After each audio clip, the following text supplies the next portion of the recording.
Hello from Poland. So, guess what? Your readiness is in your hiddenness. This is what God has been speaking to me over the last few days, and I've been pondering this. Now, years ago, God spoke to me, and I wrote it in the front of my Bible, and it said, keep me hidden that I might be effective. And this doesn't mean that we become reclusive.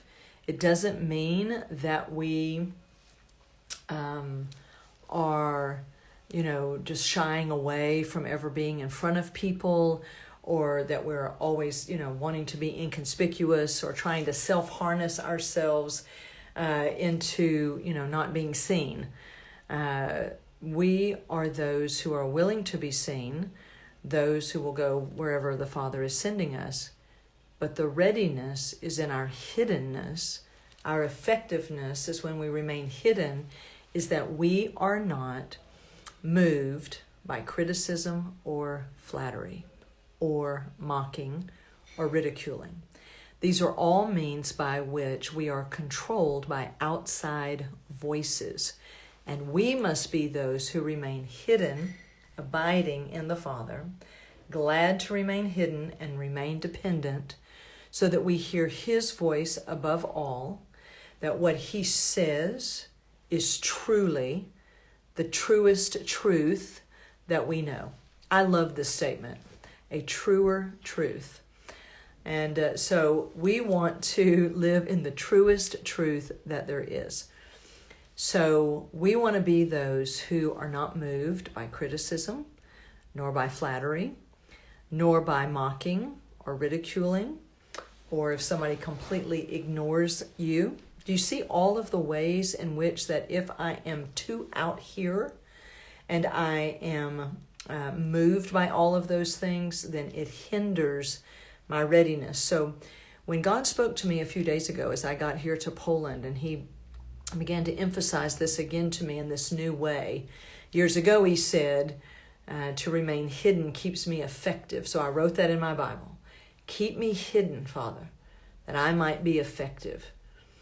That now He's saying to me, your readiness is in your hiddenness.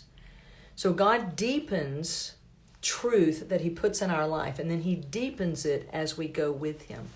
And now it is taking on new dimensions and new depth for me. And I thought, well, maybe this might be encouraging to you also. That in your hiddenness, in your willingness to remain with Him and to abide, and that His voice is the greatest voice ever. It carries more weight. That what He says, listen, it's not just like He says it and I believe it. No, He's made me what He says that I am. He's made you acceptable.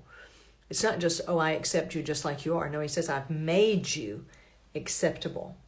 I've made you new. And you share in my life and nature. You are like me. You correspond to me. I have made you acceptable. That's different than somebody saying, I accept you just like you are, even though you're still a worm. You're still just an old sinner. Okay, no. He made you acceptable because He made you like Himself. You share in His nature. You have His mind. You are made in His likeness inwardly, Romans 8 tells us. You have an inward likeness to Jesus. So this has to become deeper reality to us. That's our hiddenness in Christ. Who I really am. I am hidden in Christ. The world may not see who I am, but the Father knows who I am, and I must know. I must know in that hidden place that no matter how things may appear outwardly, no matter what someone else is thinking, because, come on now, do you really believe that you can control what people think about you? This is such an illusion that we live in, is that we think that we control how people think about us. People think about us however they want to, right?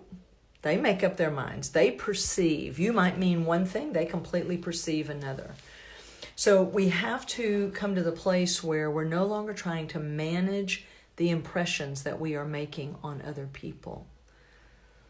No longer are you in charge of impression management.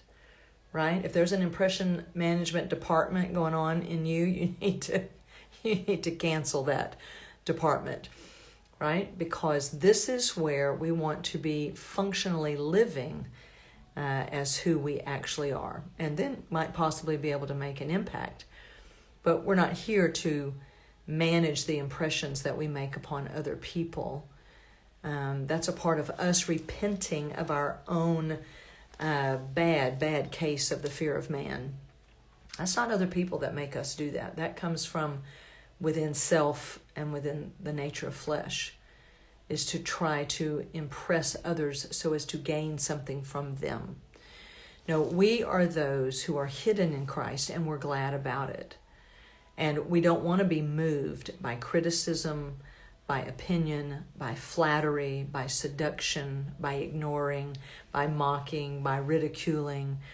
We want to be those who can walk steady and stay on the path with Him, no matter what catcalls are coming from the left or from the right, no matter what from the past is trying to call, no matter what is happening, the absolute hiddenness of Christ, that is where our true readiness is coming from. That is where we are being made ready for our specific path of where we are actually going. Okay?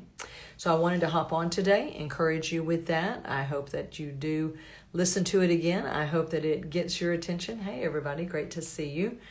And so, think about these things, because they're said and meant to maybe give you the next step as you're walking along in the path today, as a simple encouragement to you.